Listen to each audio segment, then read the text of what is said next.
Enormously interested in Humphrey Bogart's honesty, integrity, and intelligence, as well as his 3 Oscars, 8 legendary movies with Lauren Ball, and $400,000 a year salary made him untouchable in Hollywood. But then he got sick, and what he told Frank Sinatra and Spencer Tracy in his last hours revealed more about the real Bogart than all of his movies put together. Today we find out what really happened in those last hours. Humphrey Bogart was born on Christmas Day. His family was wealthy and well known, so he started out in the public eye.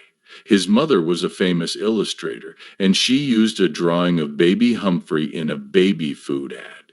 Suddenly, his little face was on billboards and magazines all over the country. Even though his family had money, Bogart's childhood wasn't easy. They had a fancy summer home by Cananda Lake where Bogart lived, but school was hard for him. He went to Trinity School in New York City where he got bad grades and didn't get along with the other kids. They picked on him for his name, his fancy clothes, and the fact that he was different. Bogart didn't fit in and often kept to himself. These feelings of being an outsider shaped the tough, lonely characters he played in movies. His parents wanted him to do well, so they sent him to Phillips Academy, a very strict boarding school. But he didn't do well there either.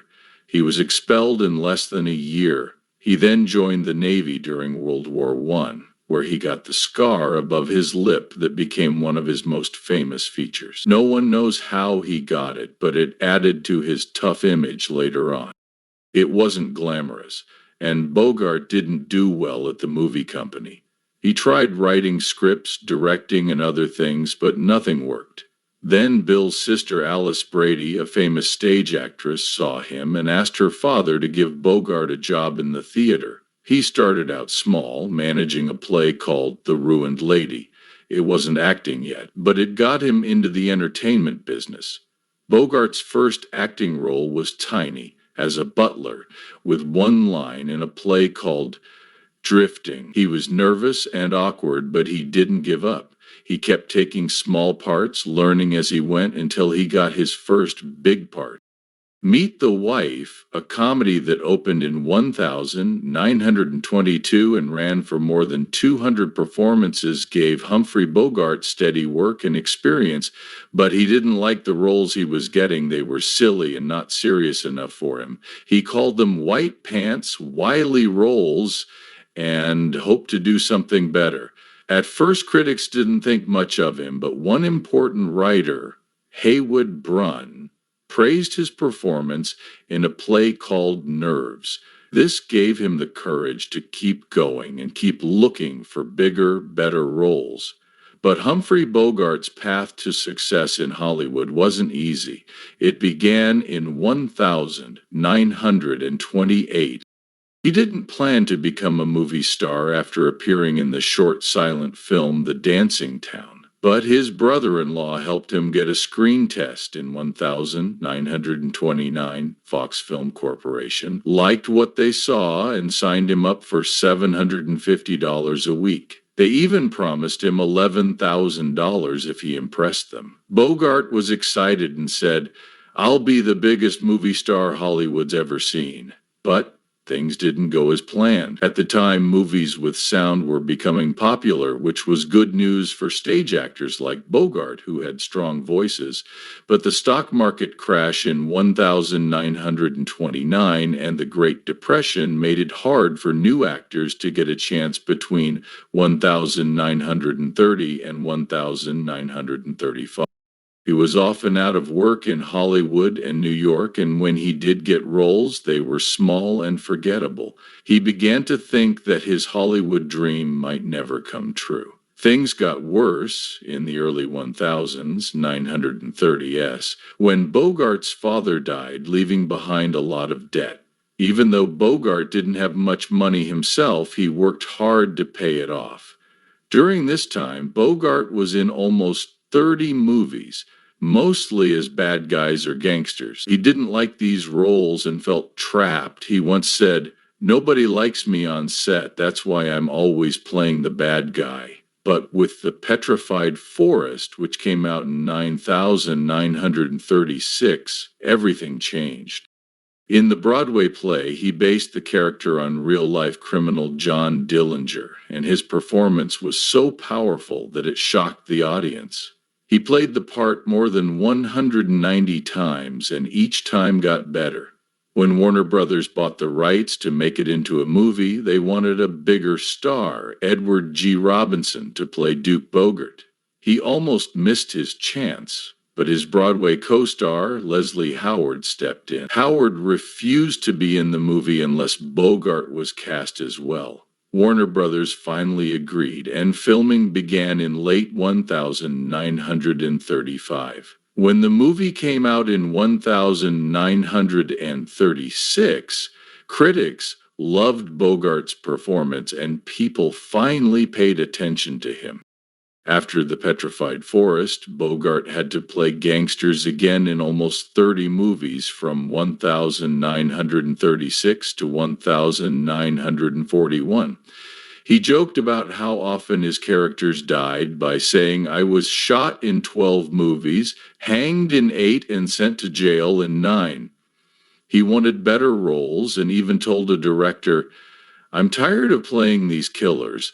I want to be the good guy for one." The studio didn't listen, but Bogart didn't give up. He worked hard and made the most of every role, even the bad ones. Over time, he added his own style to his characters, mixing toughness with a bit of a heartfelt side. One of his worst movies during this time was The Return of Dr. X, in which he played a vampire scientist. On set, Bogart joked, "If this movie doesn't kill my career, nothing will." Luckily, his prediction didn't come true. Humphrey Bogart's rise to fame began with High Sierra in 1941. Before this, he was stuck in small roles, usually as gangsters with little personality. But High Sierra changed everything. In it, he played Roy Earle, a criminal with a soft side and a sad story.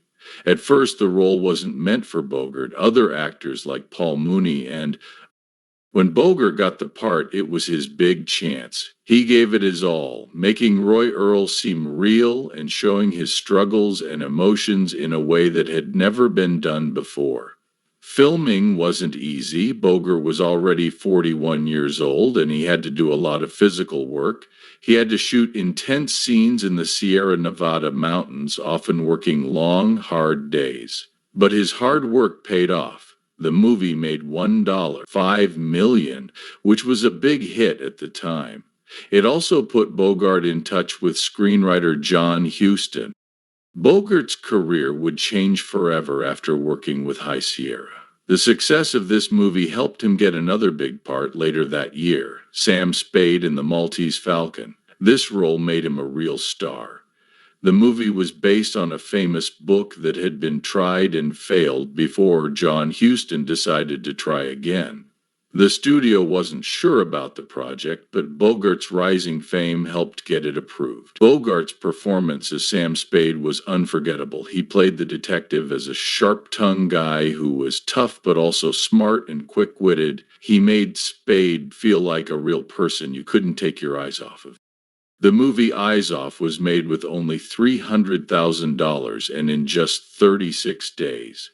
Bo came to work every day ready, knowing all his lines. His interactions with the other actors, like Mary Astor and Peter Lorre, made the movie even better. When The Maltese Falcon came out, it was a hit and made $1 million.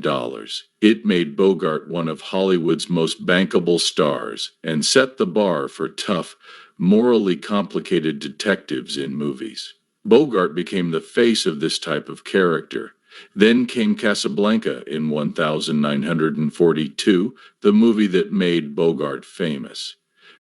Before Bogart got the part, actors like Ronald Reagan were considered. Some people didn't think he could play a romantic lead because he was already 42, but he proved them all wrong. His chemistry with Ingrid Bergman was magical, and the two of them created one of the most memorable love stories in film history. Making Casablanca wasn't easy. The script kept changing, and actors would often get their lines right before filming. But Bogart handled it all like a pro. He brought Rick to life as a man who acted tough but secretly cared deeply.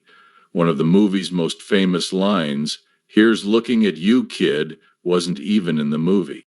Bogart wrote the script during a break, and it became famous when Casablanca came out. It struck a chord with audiences. It came out during World War II, right after the Allies invaded North Africa, so the movie's themes of resistance and sacrifice felt very real.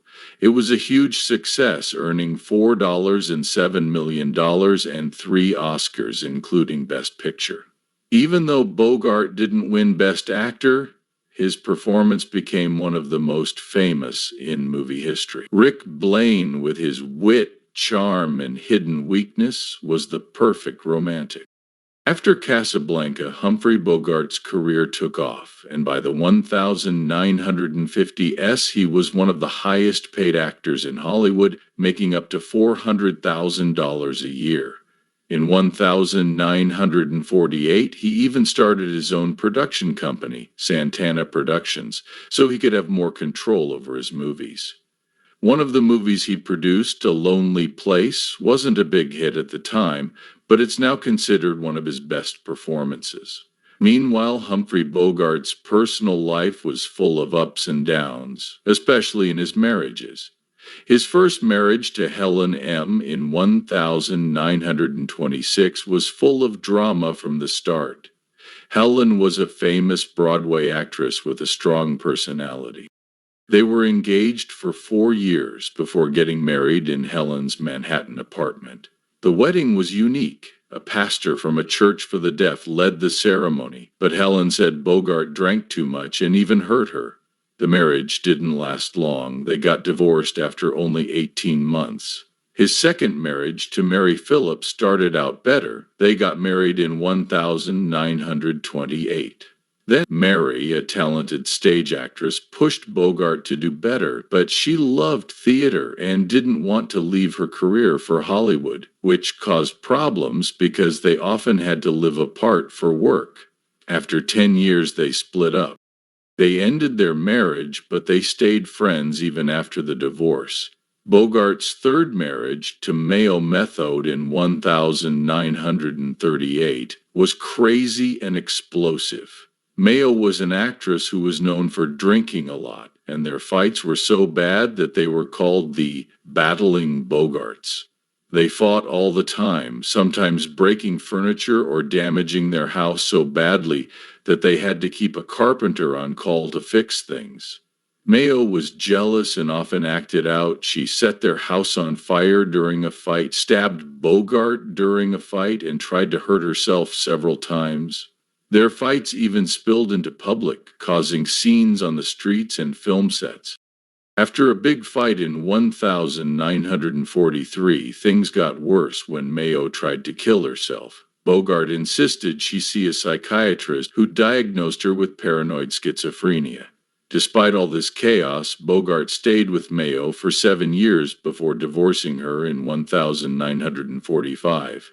Around this time, Bogart's life changed completely when he met Lauren Ball on the set of To Have and Have Not in 1944. Bogart's life involved several significant asteroids. Ball was only 19 and Bart was 45. At first, McCall wasn't interested in him because she had seen Casablanca and didn't think much of him, but as they spent time together on set, they fell in love. At this point, Bogart was still married to Mayo. Bogart started a secret relationship with Ball and kissed her for the first time in her trailer just a few weeks into filming. At first, their love wasn't easy. The film's director, Howard Hawks, was jealous and tried to stop the relationship. Ball's mother also didn't like it, saying Bogart was too old and had too many problems, but the two couldn't be kept apart. Their bond only grew stronger. In 1945, after Bogart's divorce, he married Ball. They had a small wedding on a quiet farm in Ohio to avoid attention. Ball wore a beige dress and was so happy she couldn't stop smiling. Their marriage was full of love and laughter, and they had two children together, Stephen and Leslie. Their relationship wasn't perfect. Bogart had an affair with his hairdresser, and Ball had an affair with Frank Sinatra, but they were always close and loved each other very much. Bogart even wrote Ball a love letter in which he said he was afraid to lose her, but would love her no matter what. Humphrey Bogart and Lauren Ball had a love story that became one of Hollywood's most famous pairs. They worked together in several movies, and their chemistry made them unforgettable. Their first spark was in To Have and Have Not. Their later movies, like The Big Sleep 1146, showed how great they were as a team. The story was so complicated that not even the writers knew who killed one of the murderers. When they asked author Raymond Chandler, he admitted that he didn't know either. But that didn't matter because audiences loved the movie. It made $3 million at the time, which is about $44 million today. The censors were so focused on the romance and tension between Bogart and Ball that they missed some of the hidden jokes, like when they talked flirtatiously about horse racing, which had a hidden meaning in their next movie. The first 37 minutes of 1947 did something very different. The camera never shows Bogart's face. Instead, it shows everything from the point of view of his character. This was done because Bogart's character had plastic surgery. But it also made the movie feel mysterious and exciting. The movie was shot in San Francisco, and if you look closely, you might see a young Burt Lancaster in a quick bar scene. Their last movie together was Key Largo, which came out in 1948. It had a tense and closed-in feel, in part because it was filmed during a terrible heat wave that made everyone uncomfortable and added to the intense atmosphere of the film. In one scene, a real gun was used instead of a fake one, which almost led to a major accident. The movie was a big hit, and Bertie Higgins' song Key Largo was based on it. Together, the two movies made over $8 million, $5 million, which is about $13 million today. Their pairing was so popular that it changed fashion and even led other people to copy their style. Bogart's performance in The African Queen, 1951, won him his first and only Oscar. Making the movie was a nightmare. They had to shoot it in Uganda and the Belgian Congo, where it was hot and bugs were bad. Everyone got sick except Bogart and the director John Huston. Bogart joked that they didn't get sick because they only drank whiskey and not water. At one point, the boat used in the movie sank, destroying cameras and footage. Fixing this cost a lot of money, and the shoot got even harder. Bogart had to pull the boat through muddy, leech-filled water himself. He lost 20 pounds and got malaria that bothered him for years. The movie made more than $10 million, which was 5 times its budget. It became a classic and is now kept in the U.S. National Film Registry. A paranoid naval officer, Quig was very different from Bogart's usual tough guy roles. At first, Bogart didn't want to play the part, but he gave it his all once he did. He studied the behaviors of people with paranoid personalities and added small details like nervous tics that made the character believable. One of the most famous scenes is when Quig breaks down in court with steel balls in his hands. Studio executives thought the scene might be too intense, but Bogart insisted it stay, and it became one of the most memorable parts of the movie. In the end, the movie was a huge hit, earning over $21.8 million, which is about $213 million today. Bogart was nominated for an Oscar, but Marlon Brando beat him in The Waterfront. The movie had a lasting effect, and Quig became a symbol of bad leadership. Besides acting, Humphrey Bogart loved two things very much: sailing and chess. These were not just hobbies, they were big parts of his life. In 1945, he bought a yacht named Santana, which was 55 feet long and cost $50,000, which is about $750,000 today. The boat became his home. Bogart thought that acting could make you lose touch with who you really are, and Santana helped him stay grounded. He once said that an actor needs something real to remind them of who they really are, not who they're pretending to be. Sailing gave him peace during World War II. He even offered his boat to the Coast Guard in hopes of helping them. He tried to join the military himself, but they told him he was too old. Another thing Bogart loved was chess. He was so good at it that he played at a high tournament level just below master while working on movies. He played chess with the cast and crew, and even played long-distance games with American soldiers during World War II. This began when a soldier he played with on set was sent overseas, but the FBI became suspicious and thought the chess moves in his letters might be secret codes. For Bogart, chess wasn't just a game, it was part of how he even used it in Casablanca as an idea for Rick Blaine to play chess because it fits Rick's careful and strategic way of dealing with people and life. Bogart also stood up for what he believed in 1947, when the government began to look into Hollywood for communist ties. Bogart joined a group of actors and he and his wife, Lauren Ball, flew to Washington, D.C. with other stars to support the Hollywood 10, a group of writers and directors who refused to testify before Congress. It was a brave move because it could have destroyed his career, but the pressure was so strong that Bogart later had to break away from the group to protect his work. Still, his decision to speak out showed how brave and principled he was. He stayed politically active throughout his life, proudly calling himself a liberal and supporting Democratic candidates like John F. Kennedy. Spencer Tracy became one of Bogart's best friends. 1930, while making their only movie together, Up the River. They became lifelong friends and loved to argue, joke, and talk with drinks in hand. Tracy and his partner Katharine Hearn were frequent visitors to Bogart while he was dying of cancer.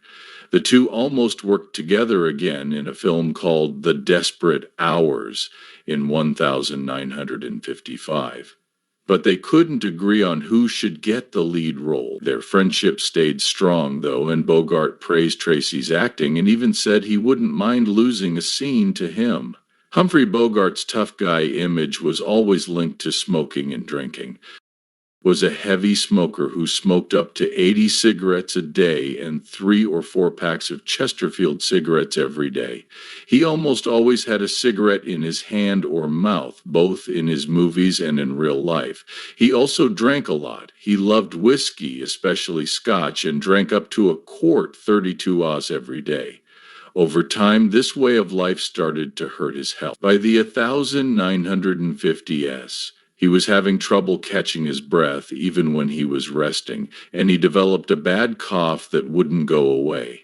His drinking did even more damage, affecting his memory and making him tired all the time. Still, Bogart refused to see a doctor, or until early 1956, when his health had gotten much worse.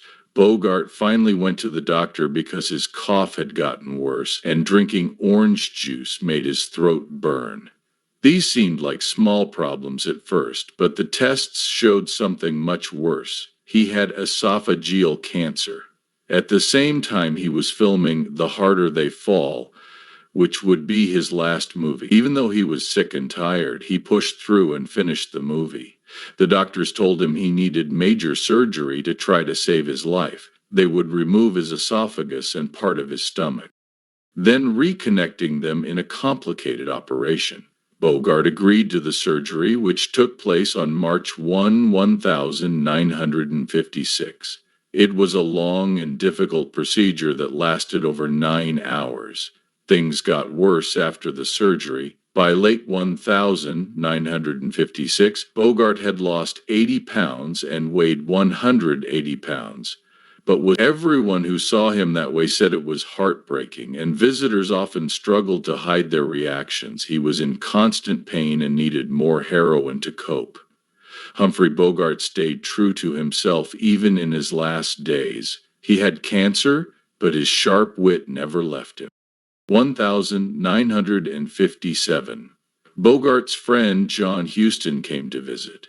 He was surrounded by medical equipment and in pain, but he still found a way to joke, "I feel like a goddamn Christmas tree." The next day, Frank Sinatra came to see him. Sinatra was upset and trying hard to look happy. Bogart saw through it. He gave Sinatra a weak smile and said, "Don't worry, I'm not afraid to die. I've been doing it for years in front of the camera." This showed how he could turn a sad moment into something funny and brave. Even simple moments were full of his charm. When nurses were moving him to a wheelchair, it wasn't easy, and Bogart looked at his wife, Lauren Ball, and said, "I feel like a goddamn Christmas tree." "If this is what it takes to be a movie star," Betty whispered, "I'd rather be a plumber in Staten Island." Bogart was funny even when he was sick. One of the saddest times was when his friend Spencer Tracy came to see him one last time on January 13. Tracy came with Katharine Hepburn. Bogart looked thin and frail, but he still managed to smile as Tracy left. "Good night, Bogart," Tracy said. "Good night, Bogart." Tracy knew what Bogart meant. It wasn't just good night, it was their last goodbye. Lauren Bacall had to leave his side early on January 14th to pick up their kids before she left Bogart. He looked at her and said, "Kid, hurry back." That was his special name for her, and the words were full of love. They made her think of how they met and fell in love during To Have and Have Not. When the ball came back, Bogart was unconscious, and he died just hours later at 2:25 a.m. Humphrey Bogart passed away on January 14th, 1957, when he was 57 years old. He had cancer, which made him weak and unable to eat or speak. At the end, he weighed only 80 pounds. America was shocked by his death and the world. But even in his last days, Bogart's humor, strength, and love shone through. He left behind more than just movies. He also lived a brave and funny life.